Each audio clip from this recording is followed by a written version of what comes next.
Hello friends. Question number 11 से start करते हैं। अपन 10th में अपन ने छोड़ा था, तो अपन 11 से स्टार्ट करते हैं। क्वेश्चन नंबर 11 है कि मिस जे एक बैंकर है जिन्होंने मिस एफ का चेक स्वीकार करने से मना कर दिया।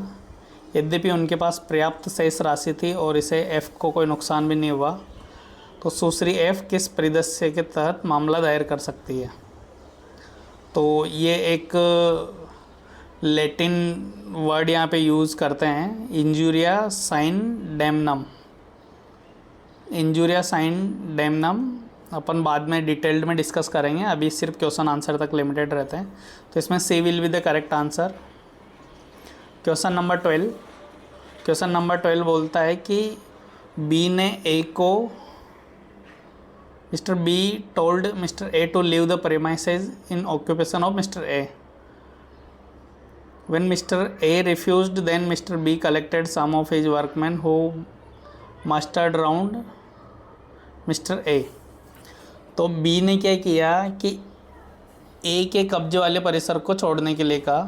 जब A ने मना कर दिया तो B ने क्या किया, B उनकी यूनियन का लीडर था, तो B ने अपने कुछ मज़दूरों को इकट्ठा किया और उनको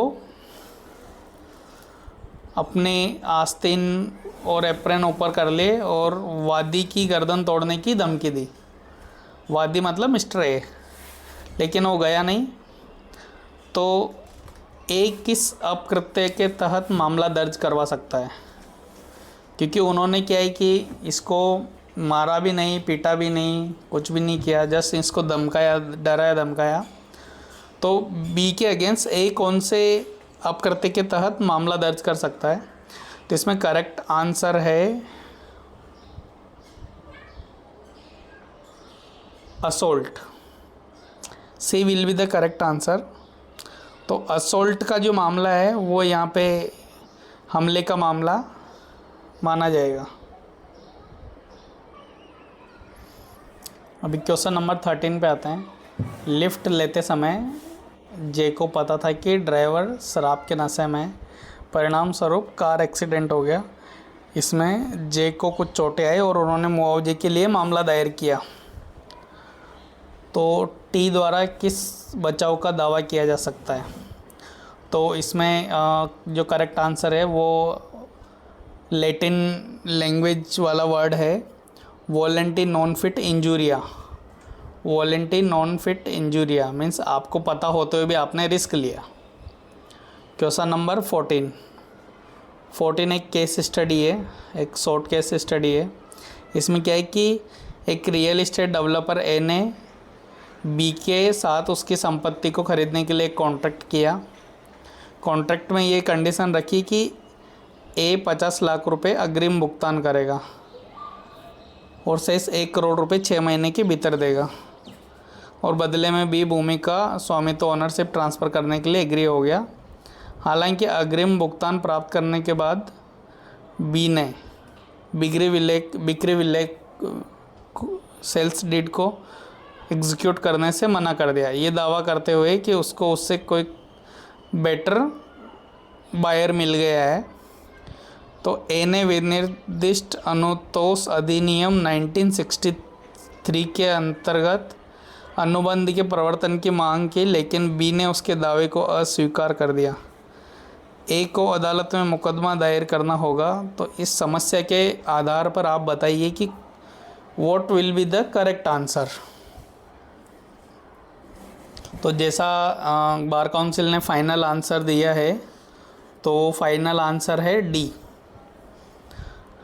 ए सिविल प्रक्रिया संहिता 1908 के तहत शक्तियों वाले सिविल न्यायालय में मुकदमा दायर कर सकता है और अपना अमाउंट रिकवर कर सकता है।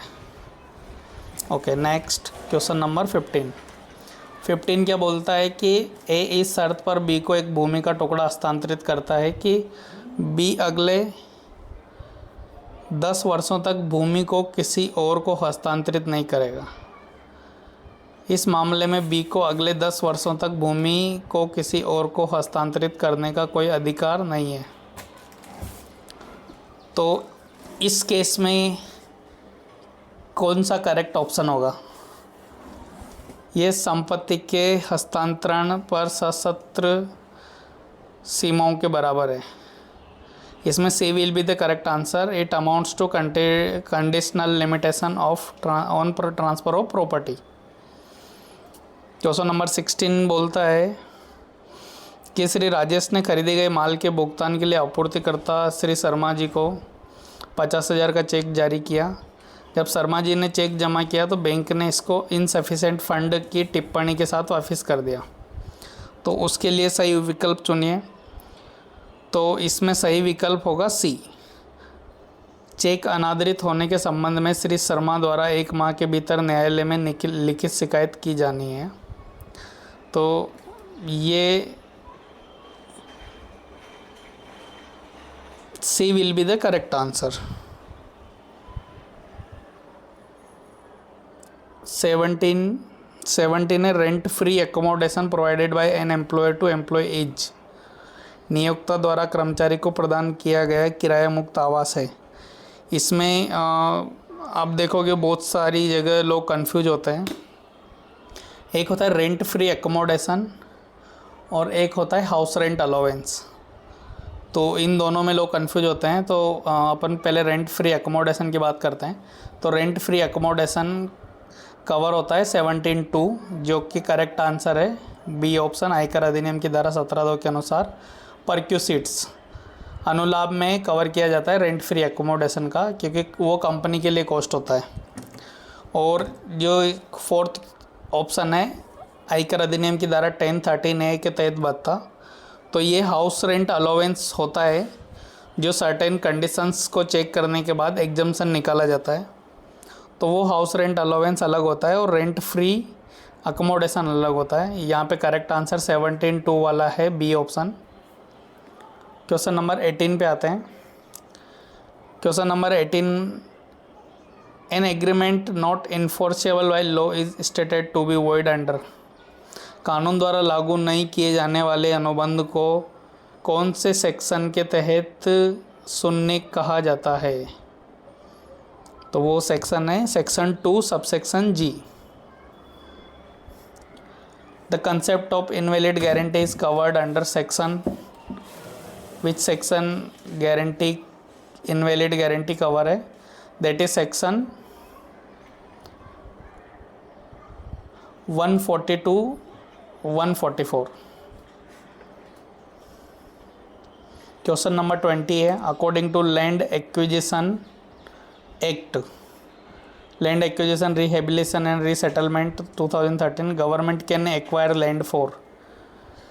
इसमें गवर्नमेंट में एक्वायर लैंड फॉर, पहले इसको सी वाला ऑप्शन करेक्ट माना था जब फर्स्ट आंसर की आई थी।